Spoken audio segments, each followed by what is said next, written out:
So like I said, I'll ask the question, and if you can incorporate the question into your answer, okay? What was the number one reason you worked at DIL? Oh, first reason I went in was because my boyfriend had gone overseas and we all wanted to be part of the war effort and bring everybody that had gone over home. It seemed like so many at the time, but that's why, really. Okay, one.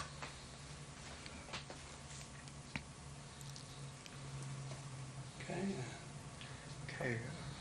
What was the number one reason you worked at DIL? Well, my main reason for going into DIL was because of the war effort, and none of us had ever been through a war before. My boyfriend had gone overseas, and a lot of our neighborhood boys had gone, and just wanted to help bring them home quicker and be part of the war effort. Did you find the work dangerous? There wasn't too much danger unless there was a storm, and I worked in a high tower, and that's where I tested the TNT for potency, and then I'd bring the results down to the downstairs where the guys were working and tell them that tested okay and take the next batch up for another test. And if there was a terrible storm, the storm just seemed to magnetize towards that tower. It was just really frightening, really. It would be sparks or something would tell you, well, that storm is far. And we had a door right at the top and a chute going down. And if you got signals that were telling you that that storm is close, you just went out there in our overalls and thing down the pouring rain down and out the ground. That's how we got out, because there was only myself out there, really. I wish I could remember more. Okay, what was the number one reason you worked at DIL? Well, I went to DIL because everybody was trying to help the war effort, and I felt that way I could do it, and then later I would go into the Army service. But we worked there for a good year, and it was good. I enjoyed it. I loved the memories. Did you ever feel okay if you're working there and you're doing it as a morale? Mm-hmm. Were there times that the morale was low and you didn't really find a purpose, or the opposite of that when it was really high? No, I always felt, we were doing the best we could do here, and there were others that were probably, their morale was a lot more down than ours, and if we didn't keep them up, why, they wouldn't have a reason to fight the way I've heard so much and been told so much since the war of what they were doing while I was doing my lowly little job, and I thought, gosh, and they were doing so much more. And you just wondered if they ever got to use the shells that we helped make, or, kids used to write their names on them and go, man, go. It was almost like a prayer. Was the work dangerous? The only time I felt it was dangerous was when they were loading the shells into these great big boxes, and they scratch each other going down. There wasn't dividers in between. They just had a space where the bottom of each shell would fit on, and that was kind of like a cushion. But those sides you hear them rub together, and I used to think, boy, if there was ever a spark, you know, would be a terrible thing if the place blew up.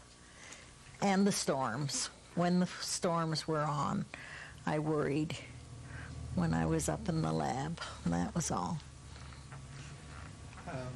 Do you remember how much you made? Not very much, about $26 a week. I think that's about what it came to. Did that seem enough at the time? Yep. We didn't, well, I was from a poorer family in Bowmanville, so we never had a lot of needs that we had to keep up with. We never, ever asked for something and got it. We waited till the time came, and we didn't always. My needs were very small. Very small. Get this out of the way. Do you remember the security, like the front gates? Oh yes. We got to know those men very well. Boy, they sure did their job, because we had our badge and a number. We had to, and on the buses too, there was always security. It was good security. You had to go through a little gatehouse and had to open our lunch pail. If we had a lunch pail, you had to show in that as you went through. And, I always felt safe. Always felt safe. Felt they were doing their job too.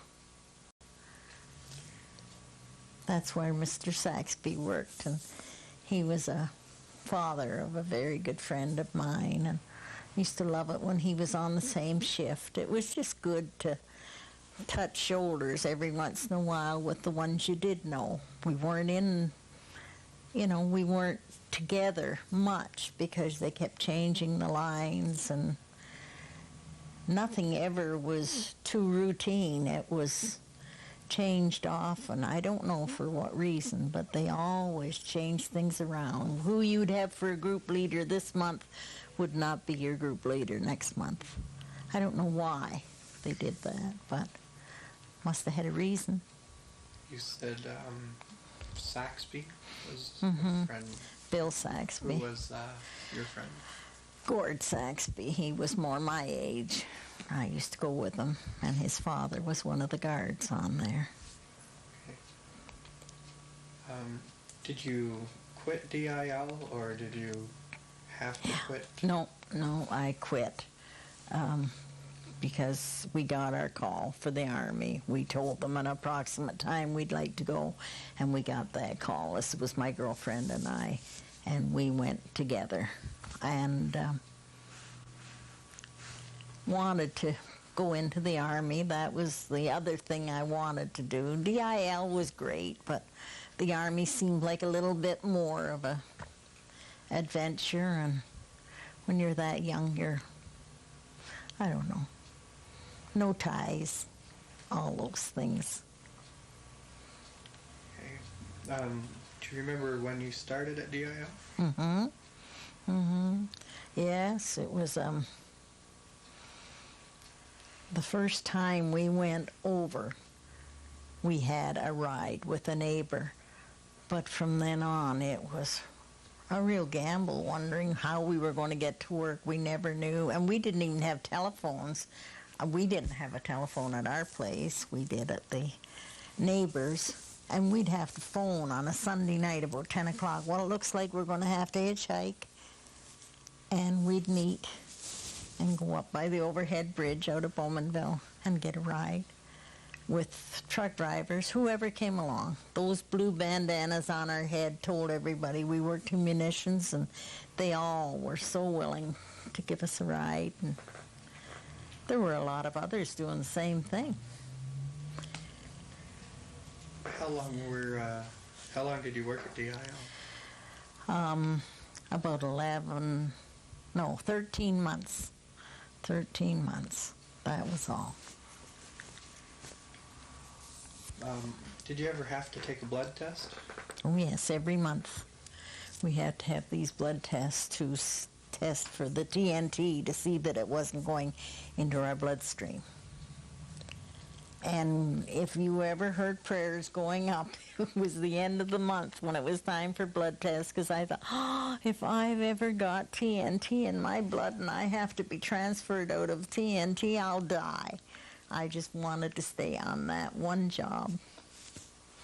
And I loved it. Why would you not want to be transferred? Because I loved my job, and I loved the guys we worked with. Our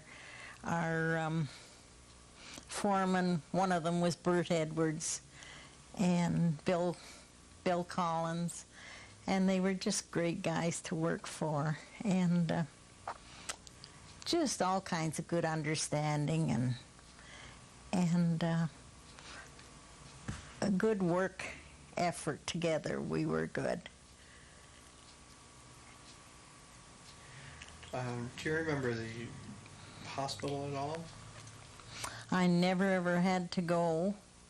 I can remember one girl, the TNT splashed out when they were filling the shell, and this TNT splashed onto her hand here, and of course, as soon as it hits, it hardens, and it just went like a big yellow bubbly thing all up her hand here, and they had to rush her to sick bay or to hospital, and she was off for a couple of weeks, but I don't remember anything else to do with the hospital. Did you ever give blood donations? No, never did. Isn't that awful? No, I didn't. They had them, or you just... Oh, I guess they had them. I never ever thought about it. I never ever gave blood. No. Do you remember the naming of Ajax? And how that took place? Not really. Probably if you told me, it would refresh my memory, but I can't really remember. We were told it was a contest. That's right, it was. Because, see, a while ago when you mentioned Ajax, I was thinking, that must have been somebody came up with that answer, because that was what they did. Everybody was to submit an idea for a name. And Ajax got it, yeah.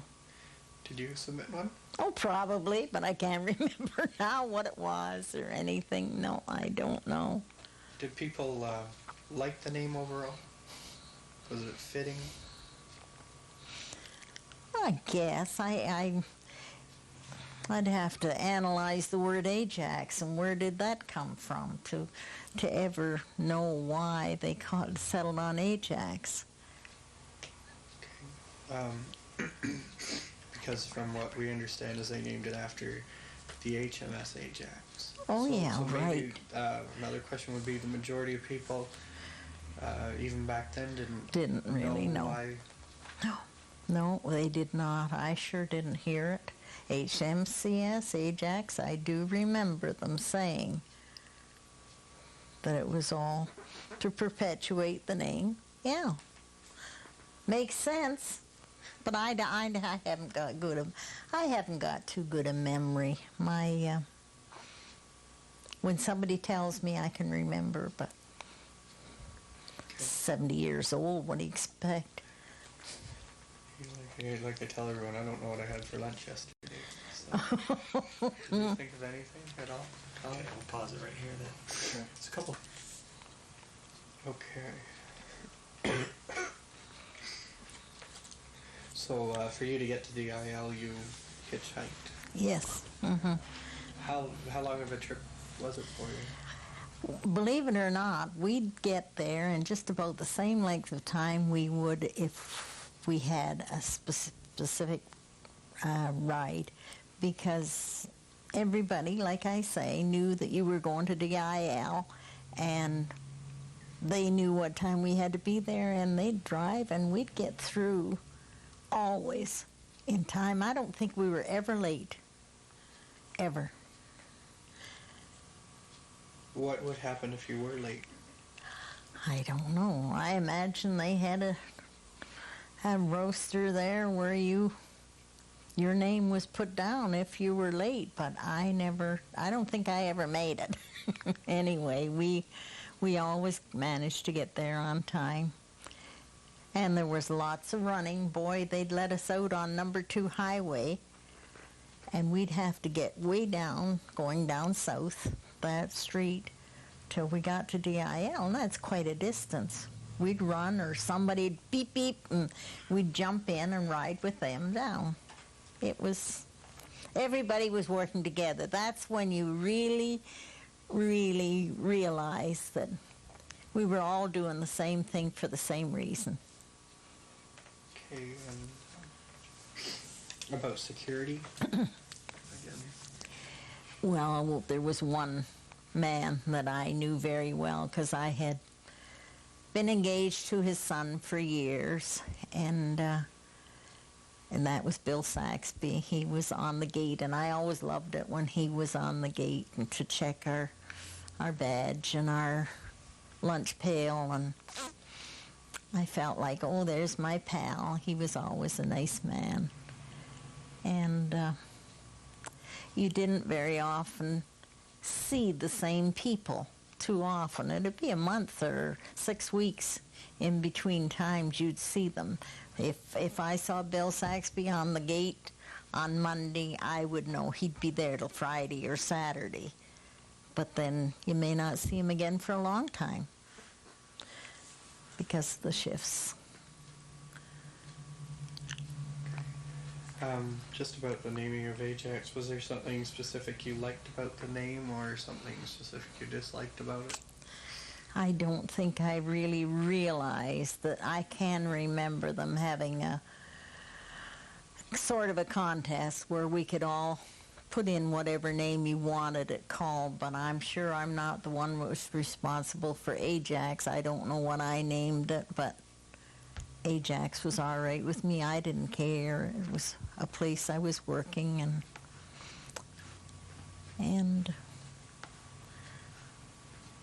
Okay. You actually didn't live in the town itself. You commuted, right? we commuted. I never ever stayed overnight or anything. Okay, we did that already. Commuting from Bowling. Okay, hold pause for a sec here on the tape.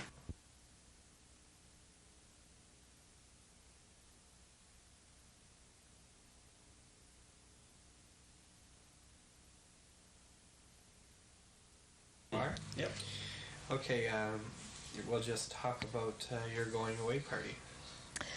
Well, when it was time for us to leave, I think the last week we were there, the department head told us, you and Francis be here at this station at 11:30.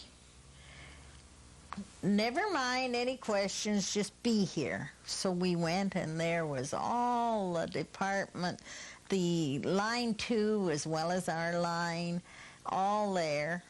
And we all went down to the lunchroom, and they had special food and speeches and how much they'd all loved working with us. Fran and I were two favorites over there. I've got to say that. We really did. Everybody knew and loved Kelly and Fran.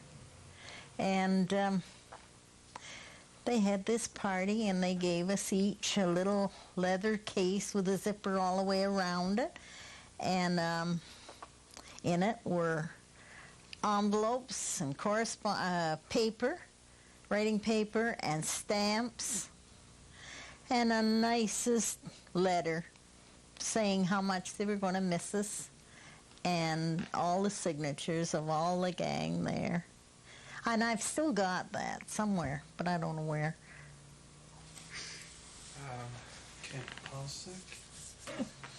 So if you just See, want this to always start happens again when- on your own about the The party? Blood work and then Oh. go into the red hair. Uh-huh. Well, they were very, very thorough as far as looking after our health, because TNT poisoning is something very bad. I don't know who ever got it. We didn't anyway, and I would say it was attributed to the monthly blood tests we had to have, and that's where all my prayers went at the end of every month.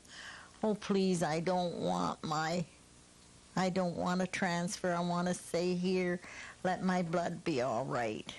And it stayed that way because I stayed in the TNT my full time there. And that was unusual. And maybe the blood didn't change because my hair did. It went a very pretty red. It was not that freckle-faced red color. It was a beautiful red, and it went right with the Army uniform when I went into service. It was that nice khaki color uniform with the red hair. Do you remember the Commando? The paper, the publication, yeah, I do remember that. And usually there was one on the tables in the lunchroom. That's about when I ever saw it. I don't know whether you subscribed to it or got it by the month if you wanted it, or I never ever subscribed to it, but I did see it lots.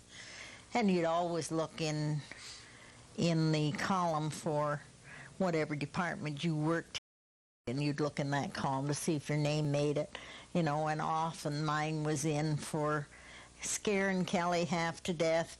We'd go down these I thought they were tin corridors, but I guess they were aluminum or whatever. And the corridors from our department all the way down these long, long, long hallways to the lunchroom, the cafeteria. And if it was storming outside, of course, the thunder always really sounded twice as bad. And, of course, the guys used to bang on the side of the walls, and it's scared. We'd jump, I'd scream, let's get Kelly, and boom, and I'd scream terribly because I was scared.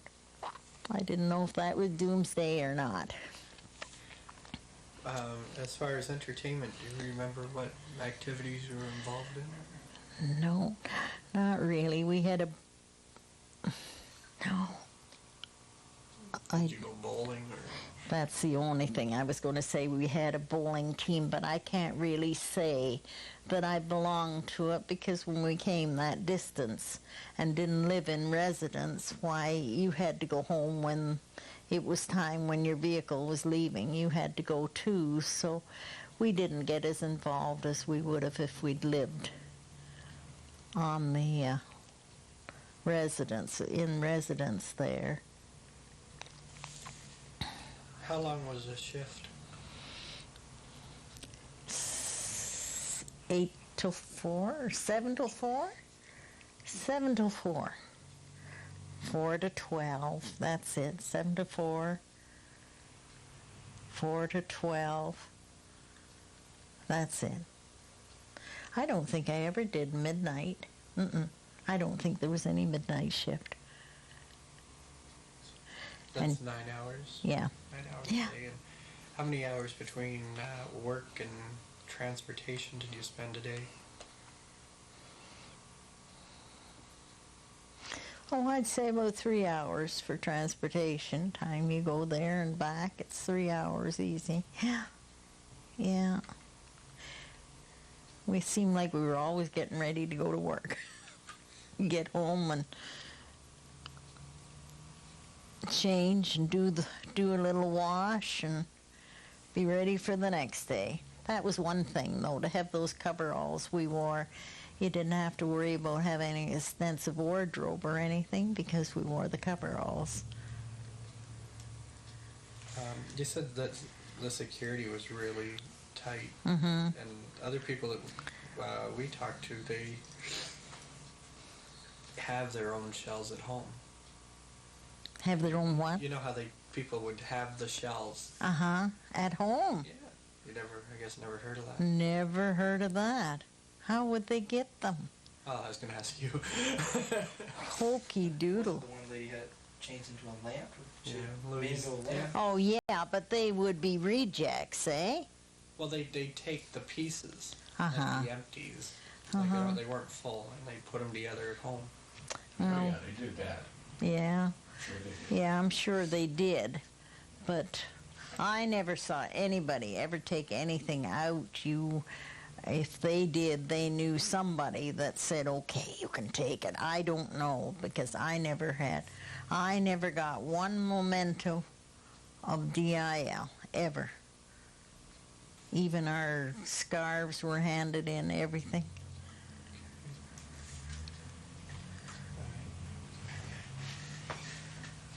Oh, my hair was so pretty. I haven't. When I went in the Army, it just was the best color for a khaki uniform. It couldn't have been better. It was so pretty. Okay, so you had the blood tests. Every month. Okay. Do you want to start that transition again, maybe? Well, when you went on shift, they had a little roster there by the door, and it told you what time you had to be at the sick bay to get your blood test. And I would know that I had to be downstairs, so, hey guys, make it between batches. I've got to be at sick bay at a certain time. And Bert Edwards would usually go upstairs and do my test for me then, rather than miss it. But it didn't take long. I don't know what they did. There was a needle in the thumb and a needle here, just to check the blood. And pray that it was okay again for another month. And I don't know, there were loads of people when I was there that would say, hey, Kelly, how come you're still in TNT? Everybody else gets transferred out, and I never, ever did. That was one of my prayers that was answered, really. So you have no idea why they left you in TNT? No. No. It didn't affect me other than my hair. Turned it this beautiful, beautiful, beautiful red. Not red. I can't remember what color. It was a beautiful color. Don't look at me, Rob. Well, I don't know what other angle you want to go on red hair. Red hair's red hair, eh? My second child had red hair, and hers was a beautiful red, and people used to see her uptown. They'd say, hi, Red, what color's your hair? And Diana'd say, blue. She got so sick of red hair. And then along came Christine, and she had red hair, too. 2 red-headed daughters. Explain it. My husband was blonde, and I was about your color. That's what I was. Just about your color. Sort of auburn color. Yeah, yeah. And they're both nurses. That's right. My redheads are both nurses. Yep. Yep. Okay, maybe we can tighten all that up. Like going from the red hair aspect. You say that you worked all that time and nothing really affected you. You went through all the blood testing. That's right. What came out of it was my hair turned red, and then Yeah. my daughters were born with red hair. Maybe we can cover that. How about that for a nice ironic? Yeah. Yeah. Yeah. Right. I'd like to get those points in there. 'Cause I think it's Okay. really Oh, okay. All right. Fine. Yeah. Go from the fact Blood that test. the blood test again, and then go in. Okay. Red hair, and my daughters ended up with it. Maybe we can finish off there. Yeah. Okay. All right. So Okay. lead her off, Rob. Again? Okay. Okay. Are you rolling? Okay. Yep. Okay, so if you just want to start with the blood tests. Well, every month, the end of every month, they'd have a little roster up inside the department door, and you'd look. If your name was up that day for blood tests, you'd go and just go into the lab and have a couple of needles, one in the thumb and one in the wrist.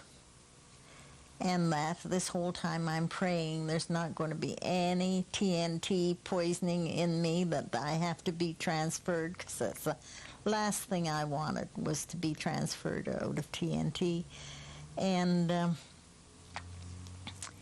I never ever did. The whole time I was there, I was in TNT, and nothing ever came of my blood tests. They just always came out okay. And my hair turned red instead. A very beautiful red. And then when I went in the Army, it was a beautiful color to go with the uniform. And guess what? When my children came along, I had 2 red-headed daughters.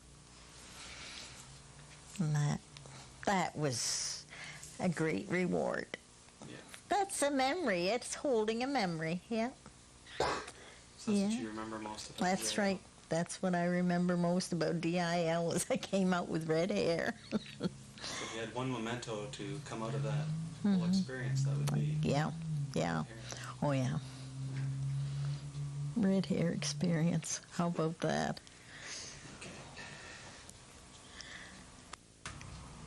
Okay. No rehearsal again, it's just on the buses. On the buses, yeah, on the buses. Well, that's where they got the name for that TV program, I guess. We used to hitchhike from Bowmanville, and we'd get to the top of Harwood Avenue, and number 2, and get out and run across, and then if we were lucky, there was they used to call them cattle cars, because that's what they were like, just load the cattle in. Well, that's what you felt like, because the guy that wrote this poem, I'm telling you, I can remember, so get a lunch pail in your back or tromped on, you were just jammed in. And if they said it's full, you know darn well there was room for 10 more anyway. Pack them in in there, and we'd ride from there down to the plant, to the main gate. Or if there were no buses there, we'd just start running, and somebody'd come by and peep the horn, and we'd pile into their car. Some of them are a memory. You didn't know who they were or anything, but they were all helping. They were all getting us to work on time, and it was you felt like you were a part of a big team. It was a wonderful experience. So I don't know what else to say. Mentioned Mary Pickford. Yeah, well, she was at the Victory Loan thing at the rec hall, but I wasn't there when she was there. I didn't see her or anything, so